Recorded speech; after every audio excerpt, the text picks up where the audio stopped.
আমাদের প্রজন্মের পরে আমাদের ফ্যামিলিতে এবার সেকেন্ড প্রজন্ম মাধ্যমিক পরীক্ষা মানে কোনো বোর্ডের পরীক্ষা দিতে চলেছে। মানে আমাদের অনেক বড় ফ্যামিলি, তার মধ্যে আমার বাবাই বড় আর আমরাই বড়। তাই আমাদের প্রজন্মের পরে কিন্তু আমার কাকার মেয়েরা কিন্তু এখন মাধ্যমিক পরীক্ষা দিচ্ছে, আমাদের পরে কেউই দেয়নি, এবার ফার্স্ট, তাই একটু বেশি এক্সাইটেড। আগের ভিডিওতে দেখেছিলে আমার বোন কিন্তু আমাকেও প্রণাম করতে এসেছিলো। তো সেদিন ফার্স্ট ডে পরীক্ষা ছিল বাংলা, তো সেদিন আমি জানতাম না, তার জন্য যেতে পারিনি। তাই আমি বললাম সেকেন্ডের দিন আমি যাব, কারণ আলাদাই একটা ফিলিংস, কারণ আমাদের ফ্যামিলিতে প্রথম কেউ বোর্ডের পরীক্ষা দিতে যাচ্ছে আমাদের পরে। তাই আমিও কিন্তু সকাল সকাল রেডি হয়ে আমার বোনের সঙ্গে কিন্তু আমিও চলে গেলাম, এবং সাথে কিন্তু আমার মামামও আছে। যথারীতি আমরা কিন্তু স্কুলে পৌঁছে গেছি, এবং স্কুলে পৌঁছানোর পর দেখো বাচ্চাদের কি অবস্থা, এরা পড়াশোনা না করে এখানে এসে কিন্তু খেলাধুলা করছে। যাই হোক, আজকে বোধহয় ইংলিশ, তাই অত পড়াশোনার চাপ নেই। আমারও এটা হতো, ইংলিশ আর অঙ্ক পরীক্ষার দিন আমার কিন্তু মনে হতো কোনো পরীক্ষাই নেই, অথচ যে নিজে কিছু পারি না সেটা না, একদম বোর্ড সাবজেক্ট আমার কাছে অঙ্ক আর ইংলিশ। আরো নিয়ে এসছে না তুমি?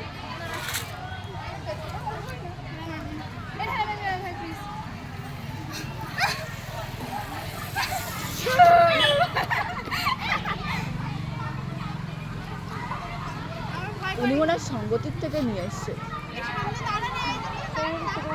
ওই সঙ্গতির না, মানে ওই হাবড়া স্টেশনে ট্রেনে নামছে, তারপরে মনে হয় বাচ্চাগুলোর সাথে সাথে আমিও দেখো অংশগ্রহণ করে নিয়েছি। আমি, আমার মামা আর আমার বোন এবার যাচ্ছি। তো আচ্ছা, আমিও তো এদের সাথে সাথে বাচ্চা হয়ে গেছি। তোমরা কি বলতে পারবে আমার এজটা কত, যে আমার মনে এখনও সেই বাচ্চাদের মতো এই অনুভূতিগুলো এখনও যায়নি। আমার না অনেক স্মৃতি মনে পড়ে যাচ্ছে, এই সেই স্কুল ড্রেস, এই সেই স্কুল, মানে কত স্মৃতি। এই টাইমটা না কোনো দিনও ফিরে আসবে না, তুমি চাইলেও ফিরে আসবে না। এই যে আমি এসছি, সত্যি আমার কি সেই দিন ফিরে এসে, হ্যাঁ হয়তো কোনো স্মৃতি মনে পড়ে যাচ্ছে বা ভালো লাগছে, সেই স্কুলের গন্ধ, সেই স্কুলের খাতা বইয়ের গন্ধ, সেই স্কুলের মাটির গন্ধ, এগুলো হয়তো পাবে স্মৃতি হিসাবে, কিন্তু কখনো সেই ছেলেবেলা কিন্তু আমাদের ফিরে আসবে না। যতই বলো সেই বেলা আর কোনোদিনও খুব ফিরে আসবে না। তাই স্কুল লাইফটা সবাই এনজয় করো। কোথায় এসেছি, স্কুলে ওকে দিয়ে এসে যেহেতু টোটো রিজার্ভ করে গেছিলাম, আর কাছেই হচ্ছে আমার কিন্তু আরও একটা দিদি বাড়ি, তো সেখানে দেখো আমরা চলে এসেছি, মানে 1 ঘন্টা মতো এখানে থাকবো। তো এখানে এসে আমার জামাইবাবু দেখো কাজ করছে। তোমরা কি বলতে পারবে এটা কিসের কাজ করছে? এটা হচ্ছে সোনার বাক্স। এই দেখো, তো এখানে অনেক মানে বলছিলাম যে এটা কি বলো তো, তোমরা কি বলতে পারবে কিনা? তো দেখো এই যে আমার দাদা এখন বাড়িতে বসে বসে এই কাজগুলোই করছে, তো তোমাদেরকেও তাই দেখালাম। এগুলো কিন্তু আমিও করেছি, আমি বিয়ের আগে অনেক কাজ করেছি, সেলাই মেশিন করেছি, সোনার বাক্স করেছি।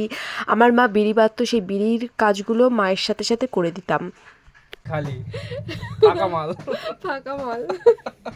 গয়নাগাটি কোথায় পাবো? দেখো যেদিকে তাকাবা সেদিকে শুধু সোনার পাহাড়, সোনার বাক্সের পাহাড়। এসো না, চলো আমরা খেয়ে দিয়ে চলে যাই। তারপর দেখো আমরা কিন্তু চলে এসেছি। এসে আমরা টোটোতে, আর মাত্র কয়েক মিনিটের বাকি পরীক্ষা হতে, মানে 2টোর সময়, 2:15 সময় ছুটি হয়, মানে পরীক্ষা শেষ হয়। তো আমরা বসে আছি, আর এই যে দেখো সব লিখেছি। কত নাম্বার?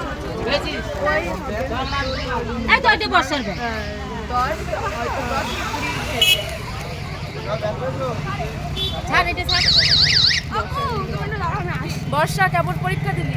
ভালো। ভালো, আজকের এটা খুব ভালো হয়েছে না?